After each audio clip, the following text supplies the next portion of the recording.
ভাইয়েরা দিলের কান্ডা লাগা শোনো, রাসূলুল্লাহ বললেন, ও আমার সাহাবীরা গো, যদি কোনো ব্যক্তি 5 ওয়াক্ত সালাত জামাতের সঙ্গে সময় মতো আদায় করতে পারে, আমি নবী তার হাত ধরে জান্নাতে নিয়ে যাব। জোরে বলেন মারহাবা। নবীর সাথে জান্নাতে যেতে চান কে কে? একটু হাত তোলেন, হাত তোলেন, জোরে বলেন আল্লাহু আকবার। রাসূলুল্লাহর সঙ্গে জান্নাতে যেতে চান কি চান না?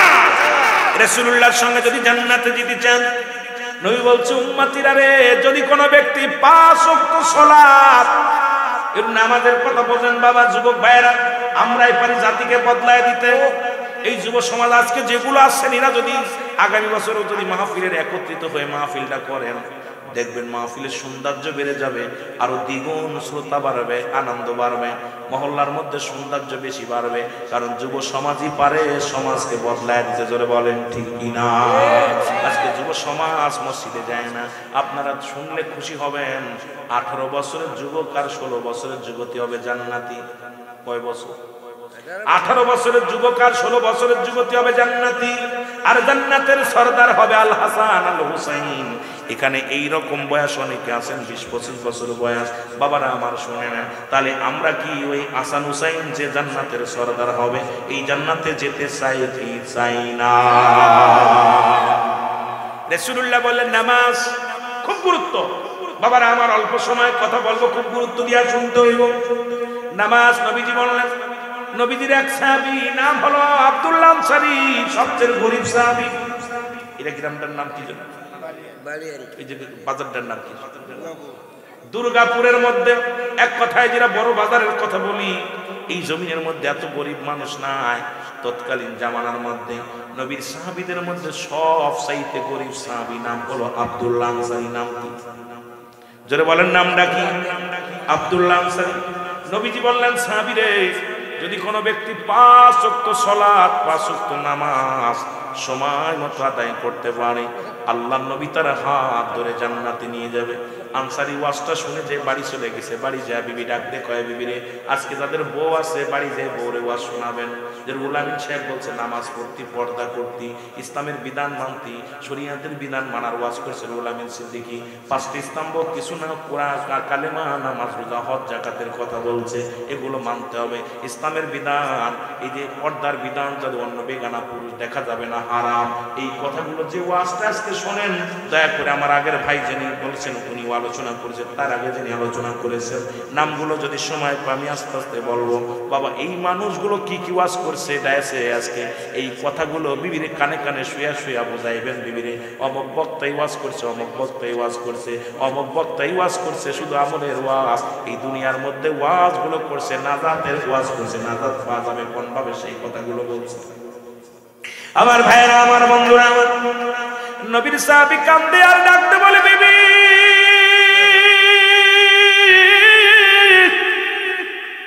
রাহমাতুল লিল আলামিন আজকে ওয়াজ করছে, যদি কোনো ব্যক্তি 5 ওয়াক্ত নামাজ, 5 ওয়াক্ত সালাত সময় মতো আদায় করতে পারে, আল্লাহর নবী তার হাত ধরে জান্নাতে নিয়ে যাবে। বিবি ডাকতে কয়, স্বামী রে, জীবনের টাকা চাই না, বাড়ি চাই না, গাড়ি চাই না, কিচ্ছু চাই না, আপনি আমাকে একটু সুযোগ করে দিবেন, আমিও যেন সময় মতো নামাজটা আদায় করতে পারি। আর সেই নবীর বিরুদ্ধে তোহমত, যে নবীজি নামাজ কাজা দিয়েছে। রাসূল বলছে, যারা নামাজ পড়বে সময় করে ঐক্যভাবে জামাতের সঙ্গে, যদি জামাতটা হয়তো কোনো কারণে ছুটে গেছে, তাড়াতাড়ি আদায় করে আসে। হয়তো মানুষের জরুরত থাকতে পারে, এমন একটা অবস্থা হয়েছে, সে অবস্থার পরে জামাত যেতে পারতেছে না, দ্রুত জামাতটা ছুটে গেছে, দ্রুত যে নামাজটা পড়বে সব হবে। সুবহানাল্লাহ।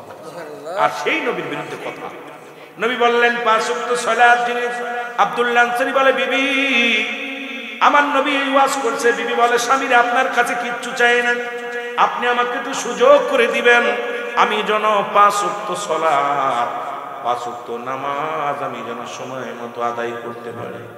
আল্লাহ নবীজি বলছে, যেহেতু আপনি যাবেন নবীর সাথে জান্নাতে, আমাকেও নিয়ে যাবেন, আমিও যেন আপনার সাথে যেতে পারি।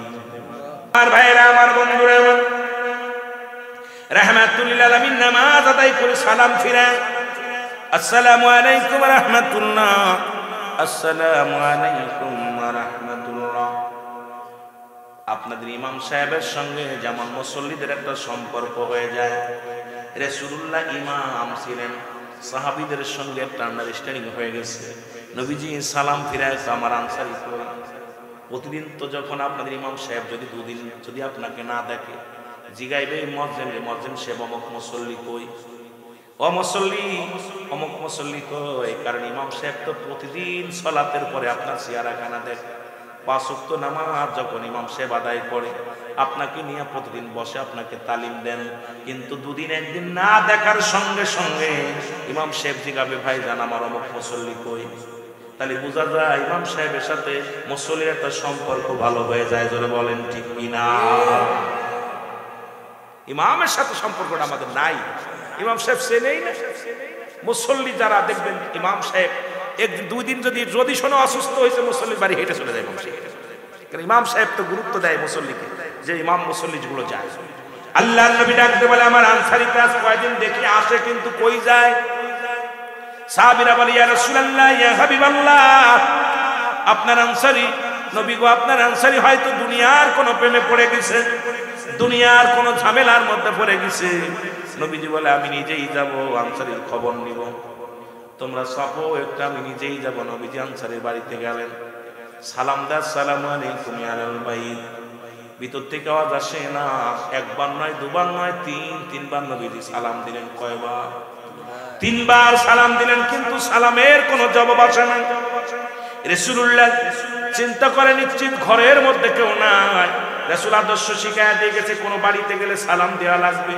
নবীজি যখন গেছে সাহাবীর বাড়ি, নবীও সালাম দিছে, একবার নয় দুবার নয় 3 বার নয়। এখন আমাদের মুসলমানের বাড়ি সালাম নাই।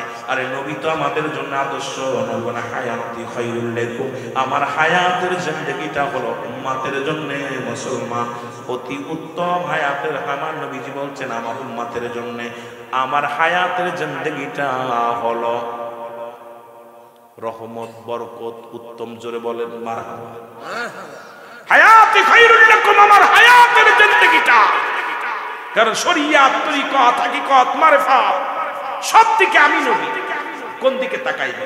রাষ্ট্র চালাইবে আমি নবী, ব্যবসা করবে আমি নবী, বাণিজ্য করবে আমি নবী, এই সমাজের মধ্যে যা কিছু করবে আমি নবী। জোরে বলেন মারহাবা। নবী কি বলেন? নবী বলেন আমার হায়াতের জিন্দেগিটা উম্মতের জন্য কল্যাণ স্বরূপ। জোরে বলেন মারহাবা। কথা কয় না? কল্যাণ হলো নবীজি আসছে, নবীজি আসছে কল্যাণ স্বরূপ আমাদের জন্য। আবার নবীজি দুনিয়া থেকে বিদায় হয়ে গেছে। নবী বলেন ওয়াফাতি খায়রুল লাকুম, আমার ওয়াফাতটাও উম্মতের জন্য কল্যাণ স্বরূপ। নবীজিকে নিয়ে কথাগুলো বললে একটু বুঝতে পারবেন বাবারা আমার। শরিয়াত, তরিকত, হাকিকত, মারিফাত দিকে খেয়াল করবেন। আগুন, পানি, মাটি, বাতাস, ইসলাম, ঈমান, ইহসান, কালেমা, নামাজ, রোজা, হজ, যাকাত, এগুলোর দিকে গুরুত্ব একটু বুঝবেন। নবী কয় আমার ওয়াফাতটা উম্মতের জন্য কল্যাণ স্বরূপ, কারণ পৃথিবী থেকে বিদায় নিলাম আমার উম্মতের জন্য। সুতরাং সব জায়গায়, কবরে, হাসরে, মিজানে, সব জায়গায় আমার নবী। জোরে বলেন মারহাবা।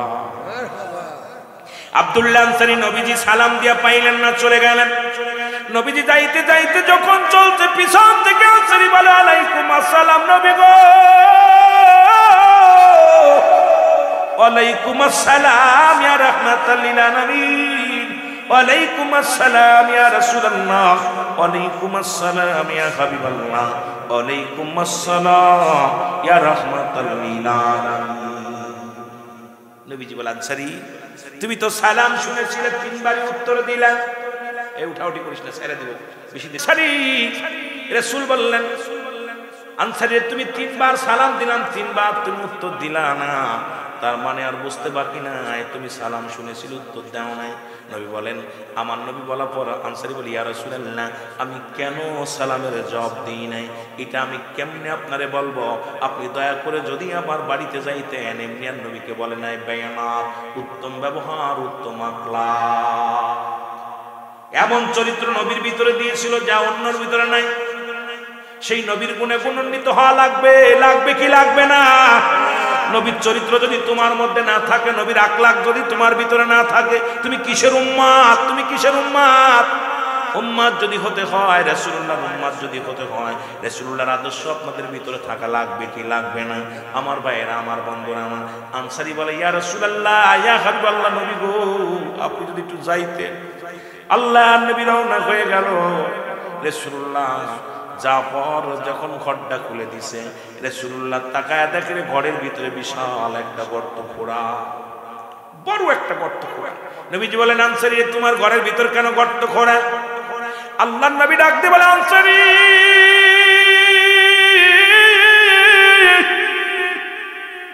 তোমার এই ঘরের মধ্যে এত বড় গর্ত খোঁড়া কেন? আনসারী বলে, ইয়া রাসূলুল্লাহ, ইয়া হাবিবাল্লাহ, নবী গো, যখন আপনি আমারে সালাম দিয়েছিলেন তখন আমি উলঙ্গ অবস্থায় এই গর্তের মধ্যে বসেছিলাম।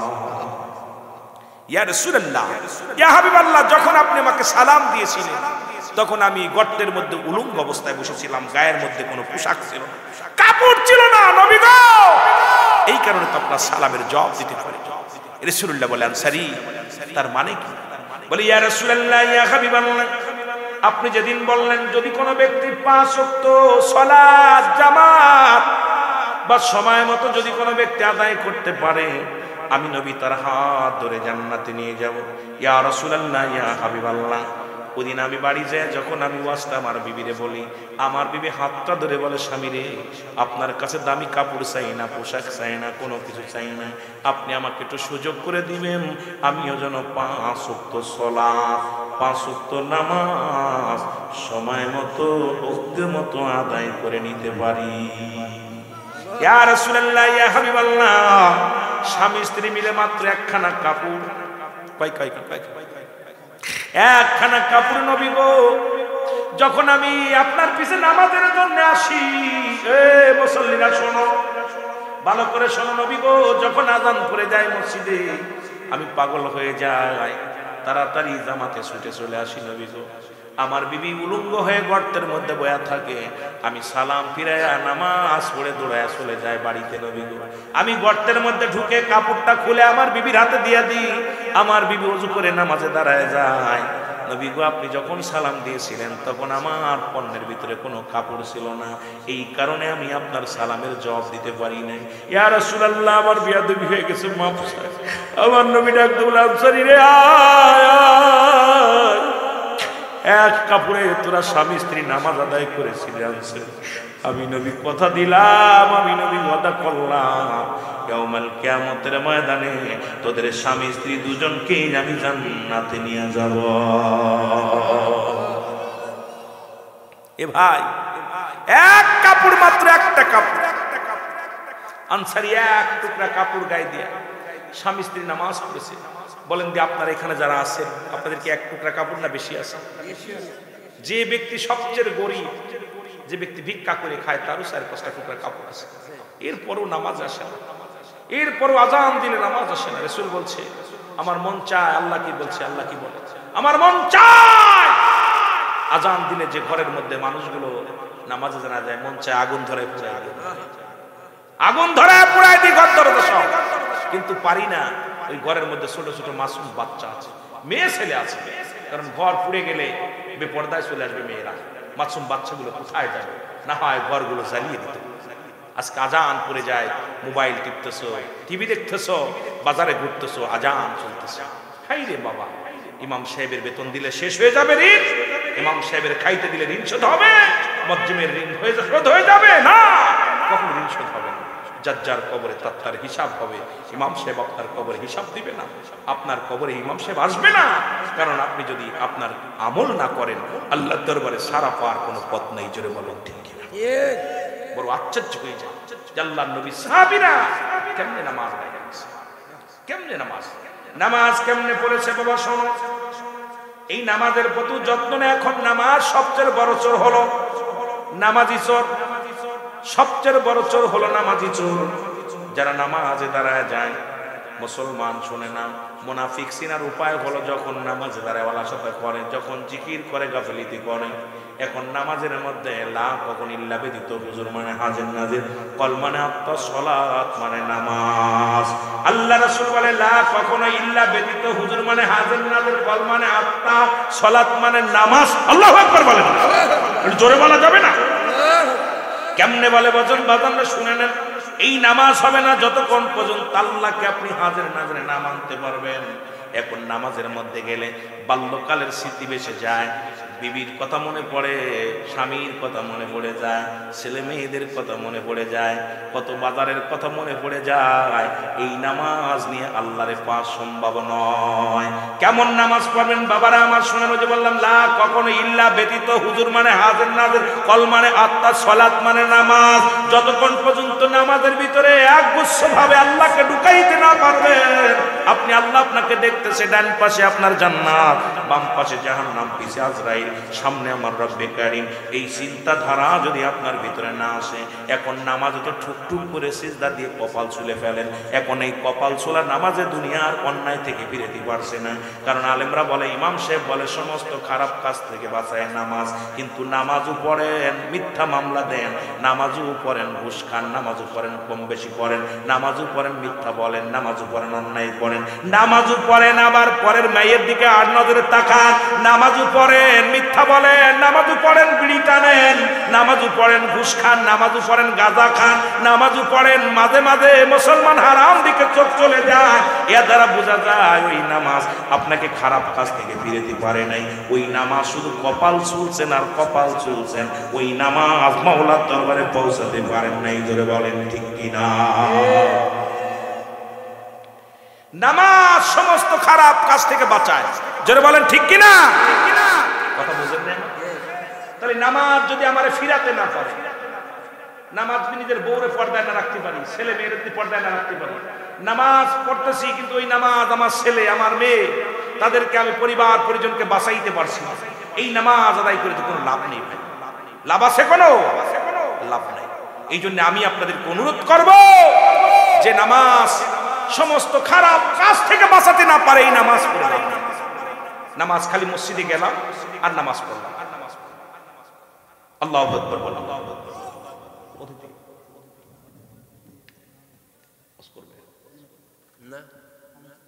আলহামদুলিল্লাহ। ভাইয়ের নাম কি? মোহাম্মদ আবু বকর সিদ্দিকী। মারহাবা বলেন। আই ভাই, নামগুলো আমার চশমা লাগবে। জনাব হযরত মাওলানা আবু বকর সিদ্দিকী সাহেব জালালি ভাই আছেন, ও সিলেট বাড়ি, তাই না? এই জন্য জালালি নাম, শাহজালালের নামের সঙ্গে নাম জালালি। মারহাবা বলেন। আর একটু বলেন মারহাবা। আল্লাহ কবুল করে কি যে বলবেন, আমি ছেড়ে দিচ্ছি। আমার ভাইয়েরা, আমার বন্ধুরা, নামাজ যে কথা বলতেছিলাম খেয়াল করবেন, সমস্ত খারাপ কাজ থেকে বাঁচাই কিসে? নামাজে। যে নামাজ আপনাকে ফাহিশা কাজ থেকে বাঁচাইতে না পারে, নারীকে পর্দায় রাখতে না পারে, আপনার ছেলে মেয়েদেরকে হালাল হারাম চিনাতে না পারে, আপনি পরিবার পরিজনকে বাঁচাতে না পারেন, এই নামাজ তো আপনার শুধু লোক দেখানো নামাজ হয়ে গেছে। এই নামাজ আল্লাহর দরবারে কবুল হওয়া সম্ভব নয়। এখন আপনার নামাজ কবুল হয়েছে আপনি নিজেই বুঝতে পারবেন। এই যারা আছেন শোনেন খেয়াল করে, যারা নামাজ আপনার কবুল হয়েছে আপনি বুঝতে পারবেন। কেমনে বুঝতে পারবেন? শোনেন, আপনি মরে যাবেন, মিথ্যা বলতে আপনার মুখ দিয়ে মিথ্যা বলাতে পারবে না। আপনি মরে যাবেন, হারাম খাইতে পারবেন না। আপনি মারা যেতেছেন কিন্তু হারাম কোনো জিনিস আপনার ভিতরে ঢুকাতে দেবেন না, কারণ ওই জিনিসটা বুঝবেন এটা হারাম, এটা হালাল। আপনি জীবন চলে যাবে, কখনো মিথ্যার আশ্রয় নেবেন না, কারণ আপনার নামাজ হচ্ছে আপনি নিজেই বুঝতে পারবেন। আপনার দ্বারাই পথঘাটে চলাচলতে সব পরিবর্তন, কথাবার্তায় পরিবর্তন, সব পরিবর্তন। কিন্তু আমার দেশের যে মুসল্লিরা টুপিও মাথায় থাকে, পাঞ্জাবিও গায়ে থাকে, আবার দেখি কিছু মৌলবী গাজার ব্যবসাও করে। জোরে বলেন ঠিক কিনা? কোথায় যে যাব? রাসূলুল্লাহর সাহাবীরা কেমনে নামাজ পড়তো শোনেন। নবীজি একদিন মক্কা থেকে মদিনায় গেলেন, যা রাসূলুল্লাহ একটা তাঁবুর মধ্যে বিশ্রাম নিলেন। রাত্র হয়ে আসলো, রাসূল বললেন তোমরা শত্রু থেকে সাবধান, দুজন পাহারা দিবা। দুজন পাহারা একজন করে পাহারা দিতে লাগলেন। রাত গভীর হয়ে গেল, একজন 12টা থেকে 3টা পর্যন্ত পাহারা দিবে, আরেকজন সন্ধ্যা রাত্রি থেকে 12টা পর্যন্ত পাহারা দিবে। বাবারা আমার, গভীর মনোযোগ। ওই লোকটা চিন্তা করে শুধু শুধু রাত জেগে লাভ কি?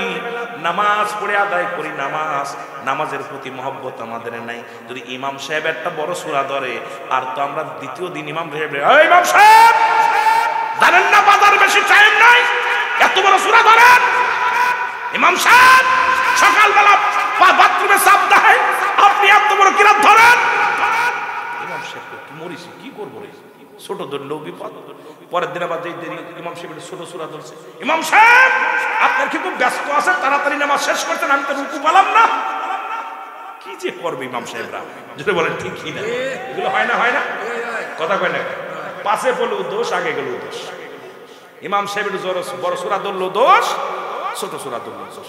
আমার অনেকজন ছিল, সেই লোকটা যেই মসজিদে আসতো আগে ইমাম সাহেব দাঁড়ায় যান, আরো ভাই 3 মিনিট আছে, আরে দাঁড়ান দি। আবার যদি পাশে পড়ে যেত, ইমাম সাহেব আজকে আগে দাঁড়ায় গেছে, আগে দাঁড়ায়, দূরের থেকে গালি বেশি নামাজ হয়ে গেছে, আগে দাঁড়ায় গেছে। এরকম অসংখ্য মুসল্লি আছে, জোরে বলেন ঠিক। রাসূলুল্লাহ সাহাবীরা নামাজ পড়ে, এমন এমন সাহাবী ছিল যারা 2 রাকাত নামাজের মধ্যে রাত কাটায় দিছে। কোরআন তেলাওয়াত করছে, এত মজা লাগছে, শুধু রাতটা কাটায় দিছে, সারা রাত চলে যায়। 2 রাকাত নামাজের মধ্যে 2 ঘন্টা, 3 ঘন্টা, 4 ঘন্টা, 5 ঘন্টা পর্যন্ত শুধু কোরআন তেলাওয়াত হয়েছে। পাগলেরা কোরআনগুলো তেলাওয়াত করেছে নামাজের মধ্যে, বয়া বয়া দাঁড়ায়া দাঁড়ায়া, এত মজা পায় নামাজের মধ্যে, একদম মাওলার সঙ্গে মিশে যায়। জোরে বলেন ঠিক কিনা?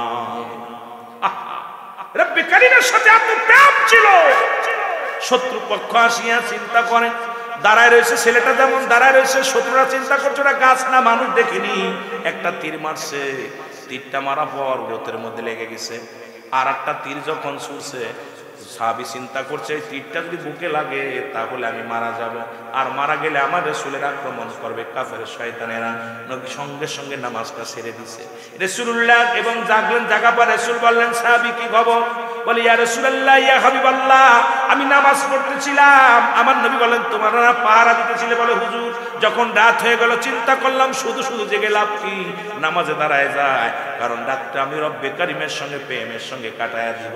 আমি নামাজের ভিতরে এত মধু পাইতেছিলাম, মজা পাইতেছিলাম, নামাজে এত মজা পাইতেছিলাম, ইয়া রাসূলুল্লাহ, ইয়া হাবিবাল্লাহ, এই তীরটা যখন আমার গায়ের মধ্যে লাগছে, যদি আপনি যদি ভিতরে না থাকতেন, যদি তীর আসি আমার কলিজাটা বেদ হয়ে যেত, আমি নামাজ ছাড়তাম না, এত মজা পাইছি। আর আমরা নামাজ পড়ি আর মশা মারি, জোরে কোন ঠিক কিনা? মশা মারিয়া।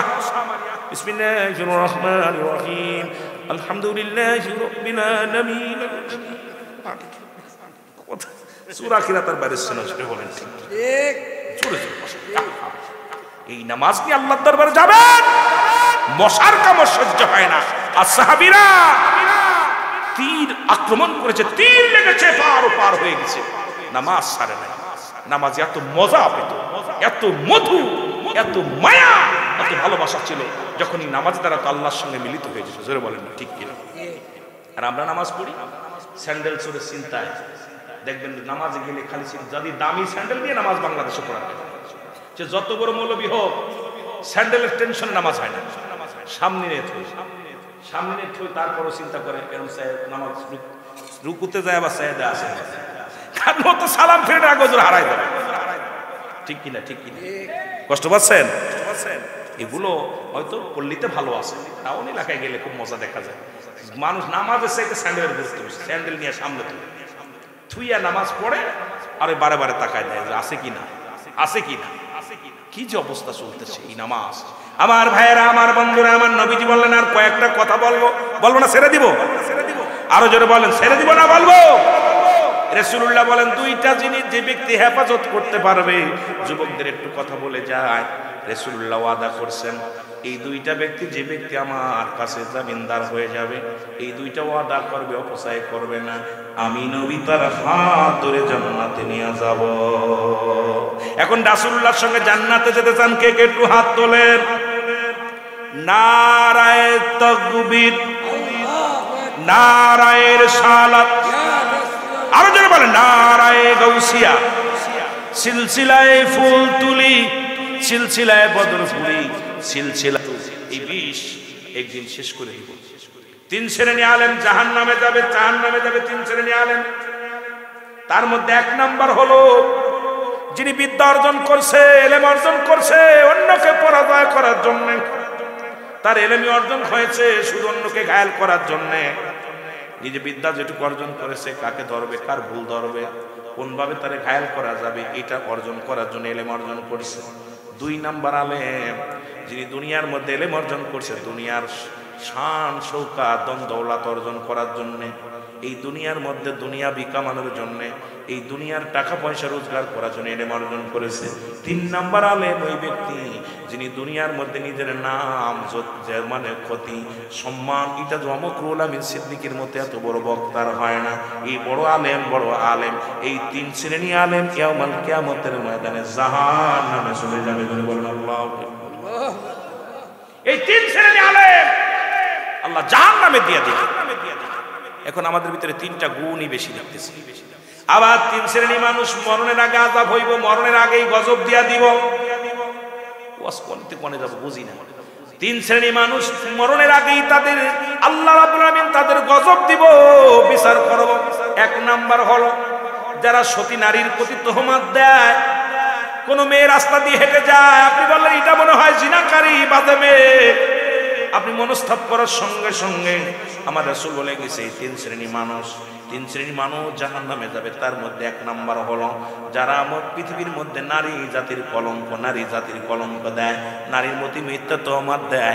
এই জন্য সব হয়তো অনেক মেয়েরা গায়ে কাপড় দেয় না, মাথায় ঠিক মতো কাপড় দেয় না, আপনি মনস্তাপ করতে পারেন না, তাকে বাজে মেয়ে বলে মনস্তাপ করতে পারেন না। যদি সে বাজে না হয়, মিথ্যে তহমত দিলেন। এই জন্য নারী জাতির উপরে যখন তহমত দেন আল্লাহ রাব্বুল আমিন কষ্ট পায়। এই জন্য বলছে ওই সমস্ত মানুষগুলো জাহান্নামে চলে যাবে যারা পৃথিবীর মধ্যে মুসলমান সতী নারীর উপরে তহমতগুলো দিয়া দিছে। 2 নাম্বার মানুষগুলো জাহান্নামে যা দুনিয়ার মধ্যে কষ্ট পাবে, মৃত্যুর আগে তাদের আযাব হবে, একটা না একটা বিপদ হবে। হয় তাদের প্যারালাইসিস হবে, নাই তাদের দুনিয়ার মধ্যে ক্যান্সার হবে, নাই তাদের দুনিয়ার মধ্যে এমন রোগ হয়ে যাবে, রোগ থাকবে না, দুনিয়ার কোনো ডাক্তার কবিরাজ সারতে পারবে না। এই কয়েকটা রোগ ধারণ করে 3 শ্রেণী মানুষের মধ্যে, ভালো করে শুনে রাখবেন। এই মানুষগুলো মরণের পরে মরণের আগে বুবা হয়ে যায়, কালেমা পড়তে পারে না, একটা অঙ্গ পড়ে যায়। এই 3 শ্রেণী মানুষের কঠিন আযাব হয় দুনিয়ার মধ্যে, শুনে নেন। প্যারালাইসিস হইয়া পড়ে থাকবে, কঠিন রোগ দিবে আল্লাহ। তার মধ্যে মুসলমান। 2 নাম্বার হলো যারা কালো জাদু করে, পৃথিবীর মধ্যে মানুষের উপরে জাদুবিদ্যা পালন করে। কালো জাদু, মুসলমান শোনো, এই কালো জাদু বিদ্যা তাবিজ কবিজ কইরে মানুষকে যারা বসে আনে, ওই যে দেখায় দেখ বিরাই দেখ 3 দিনে নায়িকা বস, ওরে বাবা কি অবস্থা। 3 দিনই বউ চলে আসবে, 3 দিনই মেয়ে চলে আসবে। এ কালো জাদুরা শুনে নাও আল্লাহ রাব্বুল আলামিনের ঘোষণা শুনে নাও। যারা এই পৃথিবীর মধ্যে কালো জাদু করবে তাদের আল্লাহ পাক মরণের আগে তাদের হয় প্যারালাইসিস, নাই ক্যান্সার, নাই দুনিয়ার মধ্যে যক্ষা, নাই কঠিন রোগ, তাদের বোবা বানায় দেবে, নাই দুনিয়ার মধ্যে এক সাইড পড়ে যাবে, দুনিয়ার মধ্যে কঠিন রোগ তাদের মধ্যে ধারণ হবে। মুসলমান নাম্বার 3 হলো যারা বোনের সম্পদগুলো মুসলমান আত্মসাৎ করে, নিজের আপন বোনের পৃথিবীর মধ্যে বোনের সম্পদ আত্মসাৎ করে। পৃথিবীর মধ্যে যে সমস্ত ভাইয়েরা বোনের মাল হরণ করেছে, বোনের সম্পদ ফাঁকি দিছে, এই সমস্ত ভাইদের উপরে আল্লাহ মরণের আগে গজব দিয়া দিবে। আবার 3 শ্রেণী মানুষ, যেহেতু এটা আমার মুসলমান রজব মাস, নবীজি ওই মিরাজ থেকে আসিয়া যে বর্ণনা করলেন, এইটা নিয়ে আলোচনা করার দরকার ছিল, কিন্তু বাবার আমার অনেক দিক আমি গুছা ছাড়ায় ফেলেছি, আমি আলোচনা করতে যাই না। আবার মুসলমান 2 শ্রেণী মানুষ জাহান্নামের আগুনের মধ্যে। 1 শ্রেণী মানুষ আমার নবীজি বললেন, আম্মা জানা ঈশা সিদ্দিকারে ডাকতে বলে, ঈশা নেই, 1 শ্রেণী মানুষ জাহান্নামের মধ্যে আগুনের নদীর মধ্যে সাঁতার কাটবে, আগুনের নদীর মধ্যে সাঁতার কাটবে। নবী বলেন, আম্মা জানা ঈশা বলে, ইয়া রাসূলুল্লাহ ওরা কারা? আমার নবী বলে, ওরা হলো সুদখোর আর ঘুষখোর। আপনাদের এলাকায় মনে হয় মানুষগুলো ভালো সুদ ঘুষ খায় না? আসেনি? আছে। এই দুনিয়ার মধ্যে যারা সুদ খাবে, ঘুষ খাবে, নবীজি বলছে তাদের জন্য জাহান্নামের মধ্যে একটা আগুনের নদী থাকবে, ওই নদীর মধ্যে তারা সাঁতার কাটবে। আর ওই সুদের ঘুষের টাকা ইমাম সাহেবের হাতে দিয়া হবে, হুজুর আমি 1 লাখ টাকা মসজিদে দান করলাম, 80,000 মাদ্রাসায় দান করলাম। আমার নবী বলে ওই সমস্ত দানের ওসিলায় ওরা কিনার পাবে, ওই সাগর না আগুনের নদীর কিনারায় চলে আসবে, বেয়ে চলে আসবে। আবার তাদের ঘাট ধরে ধরে ধাক্কা দিয়ে আগুনের নদীর মধ্যে ফেলে দেওয়া হবে।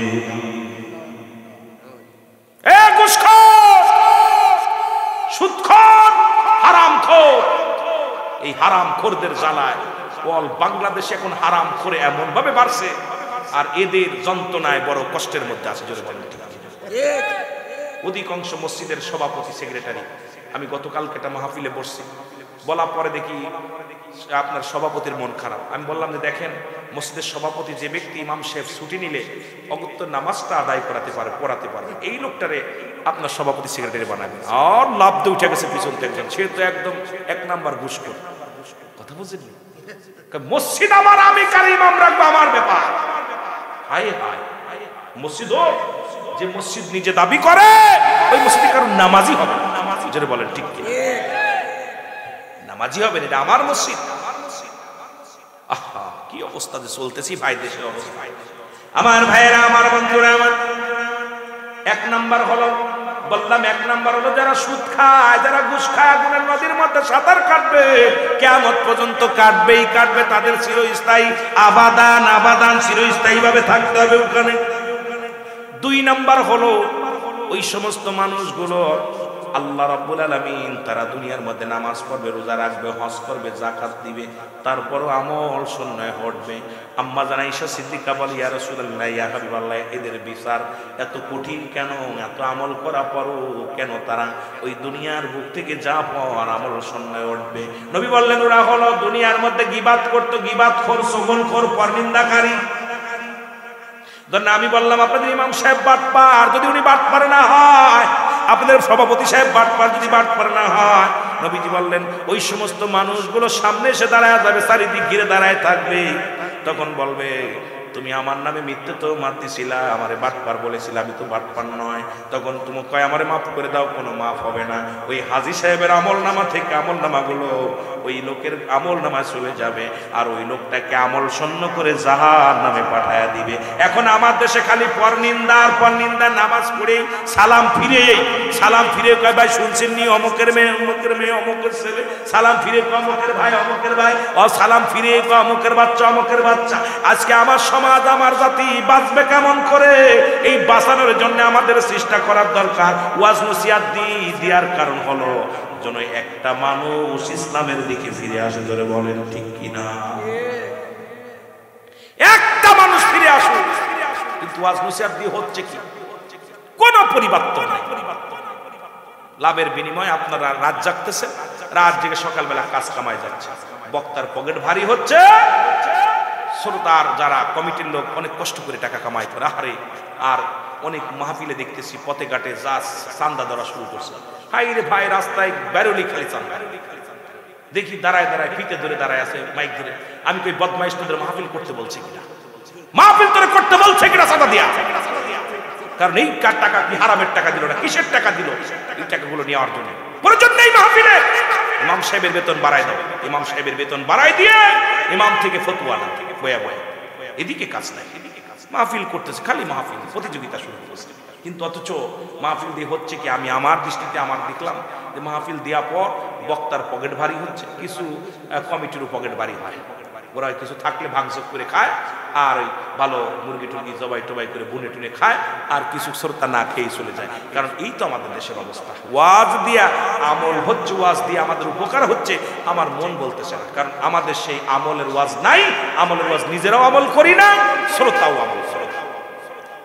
ঠিক কিনা? ঠিক কিনা?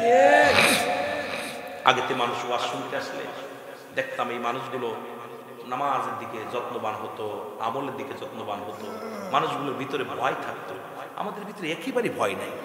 আমার ভাইয়েরা, আমার বন্ধুরা, আমার যে কথাগুলো বলতেছিলাম, সুতরাং এই কয়েক শ্রেণীর কথা বললাম। ও যুবক, শুনে নাও, যে কথাগুলো আমি বলি লক্ষ্য করে শোনেন। নবীজি বললেন ওই সমস্ত ভালো আমলদারি ব্যক্তিও খালি গীবাত করার কারণে, ওই সমালোচনা করার কারণে, পরনিন্দা করার কারণে তাদের আমল নামাটা শূন্য হয়ে যাবে, তাদের আমল নামাটা একদম শূন্য হয়ে যাবে, আমলবিহীন তারা উঠবে হাসরের ময়দানে। আল্লাহ আমাদের লজ্জা দিও না, আমরা যেন এই পরনিন্দা চগলখোর থেকে আমাদের হেফাজত করো। জোরে বলেন আমিন। আর ওদের জন্য আল্লাহ রেখে দিয়েছে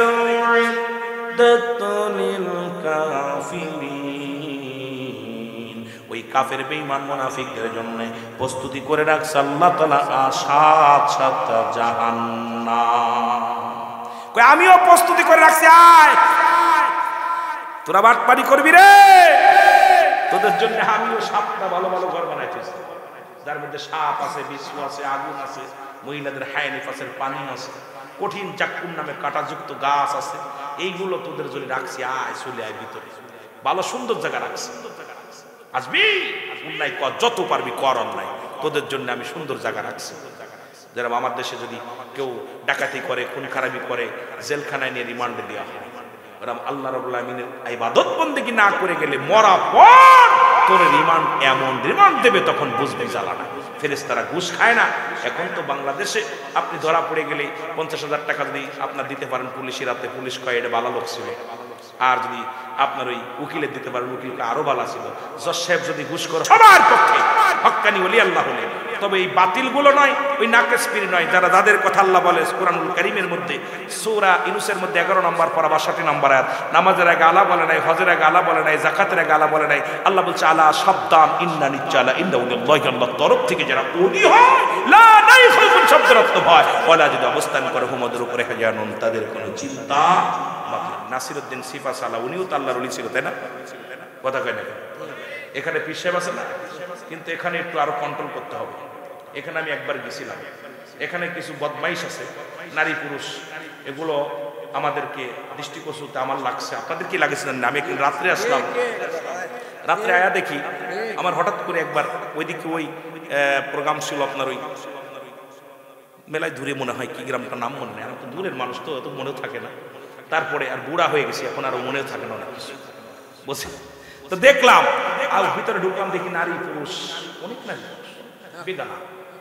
তা আমি চিন্তা করলাম এখানে তো ভালো একজন ব্যক্তি, নাসিরউদ্দিন সিফা সালা তো ভালো একজন ব্যক্তি, এখানে এগুলো আমাদেরকে যারা কাছে কাছে আসি, আমরা উলামা ইকরাম যারা আসি, ইমাম সাহেব হুজুর, ভাঙ্গাভাঙ্গির দরকার নেই, মারামারির দরকার নেই, এটা আমাদের শান্তভাবে ভদ্রভাবে আমরা উলামা ইকরাম যারা আসি আপনাদেরকে নিয়ে আমাদের এটা মোকাবেলা করতে হবে, যে ওখান থেকে ওইগুলো উচ্ছেদ করতে হবে, বাতিলগুলো, ওই যে মোমবাতি জ্বালানো, এরপরে আপনার ওই সিজদা দেওয়া, তারপরে আপনার হলো দেখলাম ওই নারী পুরুষ এক যা বইয়া বইয়া দেখলাম কি বেচতেছে বইয়া বইয়া, এগুলো বন্ধ করতে হবে। কারণ এগুলো আমাদেরকে খালি এই জায়গা না, অল বাংলাদেশে যত কামেল পীর আছে তাদের দরবারে আপনার অনেক জায়গা ঢুকে গেছে এই ভণ্ডামি। ভণ্ডামি 9টা গুণের একটা গুণ যদি যার ভিতরে পুরোটি আছে, সে কামেল পীর না, সে নাকেস পীর। সুতরাং ওলি আল্লাহদেরকে সম্মান করি, ইজ্জত দিই, তাই বলে এই নয় যে ভণ্ডদেরকে আমরা সাফাই গাবো। জোরে বলেন ঠিক কিনা? ভণ্ডগুলো ঈমান হরণ করতেছে, আর এই ভণ্ডর কিছু তালবেলেম আছে যারা এই ভণ্ডগুলো নামাজ পড়ে না, বিড়ি। আপনার গত সপ্তাহে একটা ওয়াজ করতে গেছি, এক ভণ্ড আমার মাহফিল থেকে উঠে চলে গেছে। সে ভণ্ড ছিল আমার বিশেষ বক্তা, সেও পীর সাহেব। যেই বলছি যে পীরে নিয়ে গেছে মুরিদের বউ, তার নাকি গায়ে লাগছে। কথা বুঝলেন? আমি তো জানতাম না যে উনি মুরিদের মেয়ে বিয়ে, মরিদের বউ বিয়ে করছে। এখন পরে শুনতে পারলাম, এটা শুনতে পারলাম পরে যাচাই বাছাই শুনতে, আমার মুসল্লিরা বলতে, হুজুর আপনি যে জায়গায় হাত দিচ্ছেন উনি তো ওনার মুরিদের বউ বের করে নিয়ে চলে গেছে, আপনি কোথায় হাত দিচ্ছেন? আমি তা তো জানতাম না ভাই। অসংখ্য আলেম ওলামা আমাদের ভিতরে ভেজাল, প্রচুর ভেজাল ভাই, ভেজাল এত পরিমাণ ভেজাল হয়েছে। বিড়ি, আপনার বিড়ি হাদিয়া নেয়, সিগারেট হাদিয়া নেয় পিছিয়ে না, জোরে কোন ঠিক কিনা? ব্যঞ্জন সিগারেট হাদিয়া নেয়। এগুলো তো কামেল না, এগুলো সমাজ শেষ করতে আসছে, জাতি শেষ করতে আসছে। এক কথায় বললাম, শরীয়তের বিধান যে না মানে সে তো কাফের। কাফের আবার কিসের মৌলবি আর কিসের দাড়ি, কিসের জোরে বলেন ঠিক কিনা? রাসূল বললেন দুইটা জিনিস হেফাজত করতে পারবে। নাম্বার ওয়ান হলো দুগালের মধ্যবস্তু। একবারে বাংলায় বলে যাই, শুনে নেন ভালো করে বাবা। দুগালের মধ্যবস্তু যেটা হলো জিহ্বা। বিড়ি খাওয়া যাবে না, সিগারেট খাওয়া যাবে না, মুখ দিয়ে কাউকে গালি দেওয়া যাবে না, গাজায় টান দেওয়া যাবে না, মদ খাওয়া যাবে না। এই মুখটারে পবিত্র রাখা লাগবে। আর পীরে যদি ব্যঞ্জন সিগারেট খায়, মুরিদের 12টা বাজে যাবে। জোরে বলেন ঠিক কিনা? এত কষ্ট পীরে বিড়ি, মুরিদি বিড়ি ধরায় দেয়, মুরিদি বিড়ি ধরায় দেয় পীরে রে, পীরে টানে বয়া বয়া।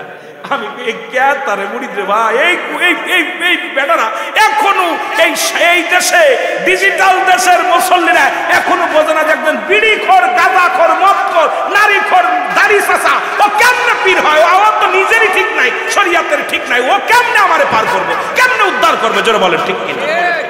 রাগ করেন কেউ? কথা কয় না, আওয়াজ কমে গেছে মনে হয় আমার পর খেপছে, আওয়াজ কমে গেছে আপনার মুসলিম কথা বলুন। এমন এমন চাষা চাষতে দাঁড়িয়ে এই দৌড়ে নাকি পিঠ, কোথায় গেছে দাঁড়াইছে, কোথায় দাঁড়াইছে, কোথায় সমাজ? আর আলেম ওলামা বললে কয়টা জঙ্গলি। আপনি ওর বিরুদ্ধে কথা বলবেন, আপনি ইমাম সাহেব বলা কালকে ওনার বিরুদ্ধে জঙ্গলি হবে, আর ওনার সাথে সাথে আমারও বলবো, ওনারা কালকে বলবে রুল এন্ড ডান্স তো জঙ্গলি, ও তো জামাত পুরো, কথা বুঝেননি? আরে আমরাও তরিকা করি, তরিকাপন্থী সুন্নি তরিকাপন্থী, কিন্তু ভণ্ডকে আশ্রয় দিই না আমরা। ভণ্ডামি নিজেরা করা যাবে না, অন্য কেউ করতে দেওয়া সুযোগ দেওয়া যাবে। রাজি আছেন সবাই? দেখি না কেটে আছে, আল্লাহ কবুল করো জোরে বলেন আমিন। আরো জোরে বলেন। নবী বললেন এই মুখটা দিয়া বাবা মায়ের পেটে যখন ছিলেন আপনার নাভির সঙ্গে আপনার আল্লাহ রাব্বুল আমিন মায়ের নাভির সঙ্গে আপনার নাভিটা জুড়াইয়া দিছে। কুরক্ত আপনার গাল দিয়ে খাওয়ার নাই, কারণ এই গালটা দিয়ে কোরআন পড়বেন। কি পড়বেন জোরে বলেন? কি পড়বেন? কোরআন পড়বেন। এই কোরআন পড়বেন, হাদিস পড়বেন, মারে ডাকবেন, বাবারে ডাকবেন, রাসূলের দুরূদ পড়বেন। এই মুখটা পবিত্র রাখছে আমার আল্লাহ রাব্বুল আলামিন। এই মুখের মধ্যে তোরা হারাম ঢুকোস না বাবা, গাঁজা খাস না, এবা খাস না, হারাম জিনিস ভক্ষণ করিস না, বিড়ি সিগারেট দিস না। বাবারে তোদের পায়ে ধরে বলে যায় এই মুখটা দিয়ে কাউকে গালি দিস না, মুখটারে পবিত্র রাখ। আমার নবী ওয়াদা করেছে এই মুখটা যে ব্যক্তি কন্ট্রোল করতে পারবে আমি নবী তার হাত ধরে জান্নাতে নিয়ে যাব। কিছুদিন আগে একটা গান গাইছিলাম, গাবনি কেন? আমি এটার পক্ষে না, তবুও অনেক সময় রাত হয়ে গেছে তো আপনাদের ভিতরে জজবা পাচ্ছি না। শ্রোতার ভিতরে জজবা পেলে বক্তার মন ভরে আলোচনা করতে মজা লাগে। কি কন? ও বোড়ার চুল পেকেছে পাকছে, দাড়ি গাল করেছে ব্যাগ, তোরা দেখ তোরা দেখ রে, তবু বোড়া টানে সিগারেট। জোরে কন ঠিক? ও বুড়ার পাও গেছে কবরে, বুড়া হাতে নিছে লাঠি, বুড়ার মুখে জলে বাইরে জুনের গুদের বাতি, বুড়ার চুল পেকেছে পাকছে, দাড়ি গাল করেছে ব্যাগ, তোরা দেখ রে, তবু বুড়া টানে সিগারেট। বুড়া হয়ে গেছে মানুষটা, দাঁত পড়ে গেছে, চুল পেকে গেছে। এই বদমাইশ এখনো বিড়ি 3 বেলা বিড়ির মধ্যে টান দেয়, টান দিচ্ছে, 2 পাশে গর্ত হয়ে যাচ্ছে। জোরে বলেন ঠিক কিনা?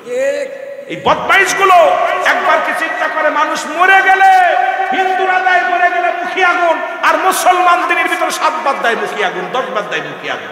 আরে এই কপাল পোড়া, কবরে তো আগুন পাবি, বিড়ি পাবি না। জোরে বলেন ঠিক কিনা? কথা কয় না?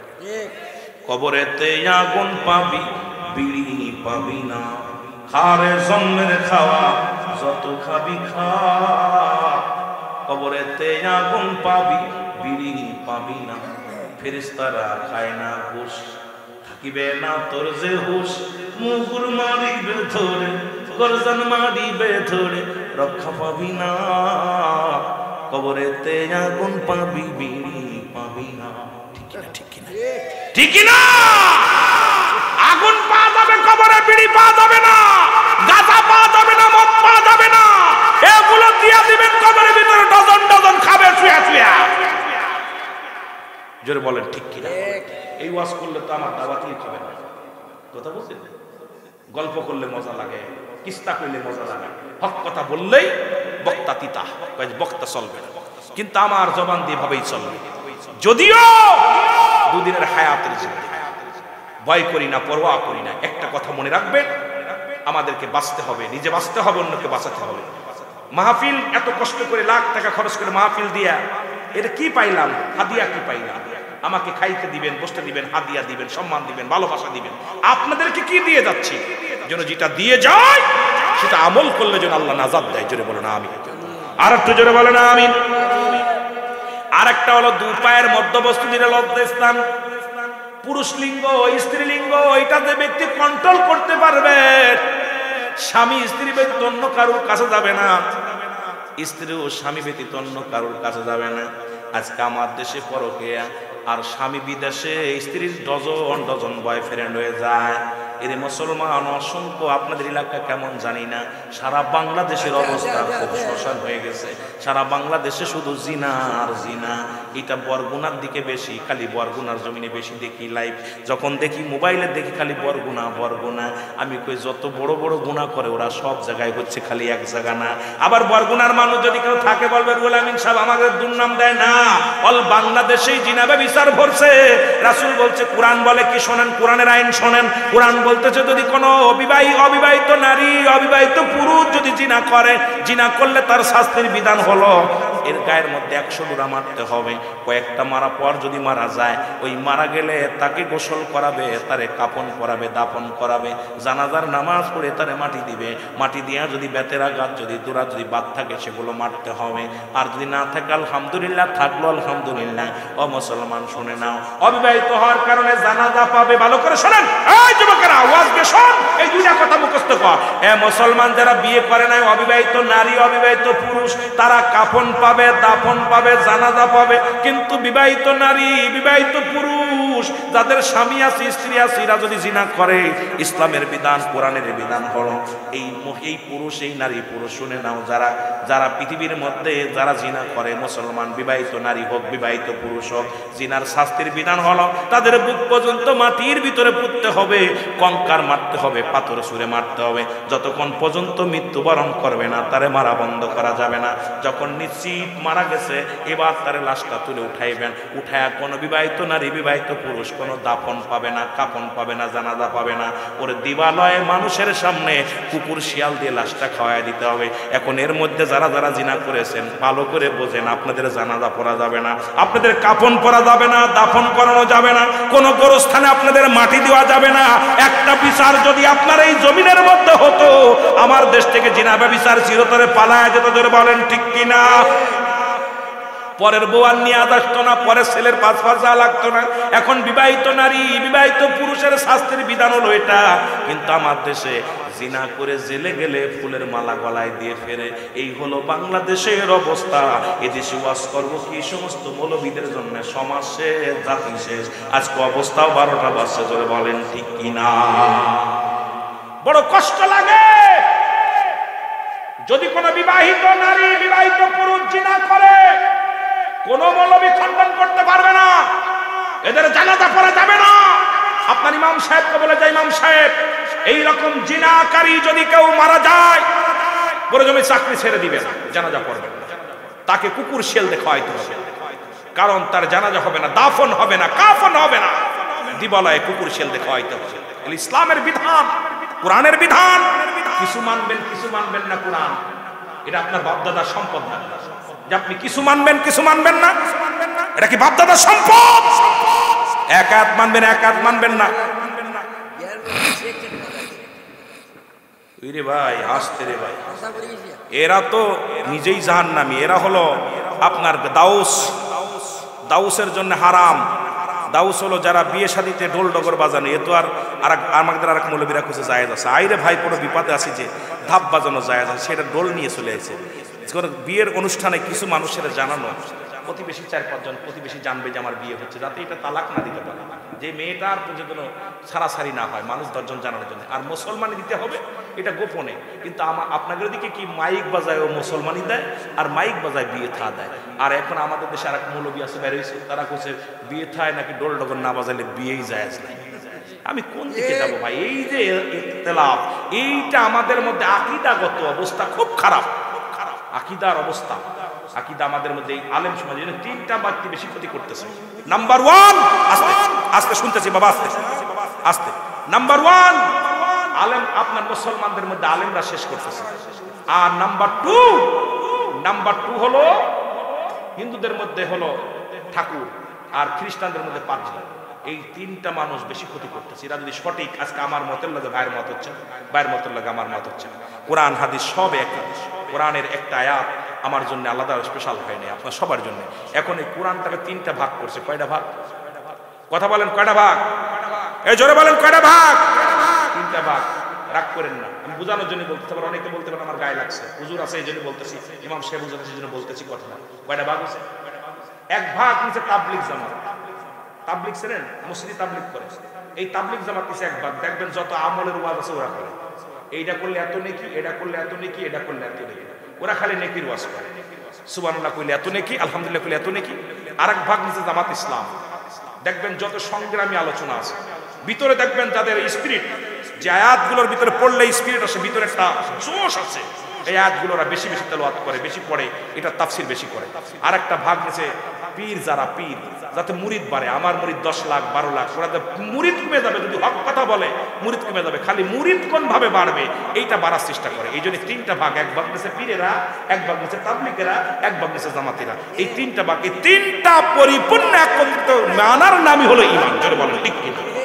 তিনটা মান দেখবেন ওই সাইডটা মেন ভাব গেছে। যদি কোনো পীর সাহেব যদি বলে আমরা যারা বেনামাজি আমার দরবারে আসবা না, যারা নারী পুরুষ বেগানা চলো আসবা না, যারা সুদ খাও তারা আসবা না, যারা ঘুষ খাও তারা আসবা না, যারা হারাম খাও তারা আসবা না, আল্লাহর কসম ওনার মুরিদ থাকবে, মুরিদ কমে যাবে না। উনি জীবনেও বলে না এই কথা, জীবনেও বলবে না। এই জন্য তিনটা ভাগ হয়ে গেছে কোরআন শরীফে। এই জন্য আল্লাহ আমাদের বোঝার তৌফিক দান করুন, সকলে বলুন আমিন। আমি ওর আলোচনা করবো না, একটা বেজে গেছে। আপনাদের কাছে দোয়া চাই। অনেক কথা ছিল, আপনারা যে বিষয় দিয়েছেন আমি যেতে পারি নাই, আল্লাহ আমাকে বাঁচায় রাখলেন। আপনারা দয়া করে আমাকে যখন সাবজেক্ট দিবেন, আমি সাবজেক্টের পর আলোচনা করাবিনি। বাস্তববাদী বক্তব্য, আমি বেশি বাস্তব কিনে আলোচনা করি, বাস্তবকে নিয়ে বেশি আলোচনা করতে পছন্দ করি, বর্তমান সমাজ নিয়ে বেশি আলোচনা করি। কেন আমি রিসার্চ করি বর্তমান প্রেক্ষাপটটা নিয়ে, যে একটা মানুষ যদি বাঁচাইতে পারি আমার জীবন সার্থক। আমি অন্য দিক খেয়াল করি না, আমার খেয়ালটা থাকবে ওই মানুষটাকে সুদ থেকে ফিরাইতে হবে, ঘুষ থেকে ফিরাইতে হবে, জিনা থেকে ফিরাইতে হবে, নামাজের দিকে নিতে হবে, হারামের দিক থেকে ফিরে হালাল দিকে নিতে হবে, মাব্বার খেদমত। আমার ওয়াজ হলো সব সময় আমার আলোচনার প্রেক্ষাপটে থাকে ওদিকে, কারণ আমার অন্য দিক খেয়াল করার সুযোগ আমি পাই না। এই জন্য আপনাদের কাছে আমি অনুরোধ করব যে আপনারা যারা আছেন দয়া করে সবাই আমলের দিকে, 5 ওয়াক্ত নামাজ আদায় করবেন, হালাল খাদ্য খাবেন, হারাম খাবেন না, সকলে সুন্দর পরিবেশে চলবেন, পারলে মানুষের উপকার করবেন, না পারলে কারোর ক্ষতি করবেন না। ভাইজান কথা বলবেন?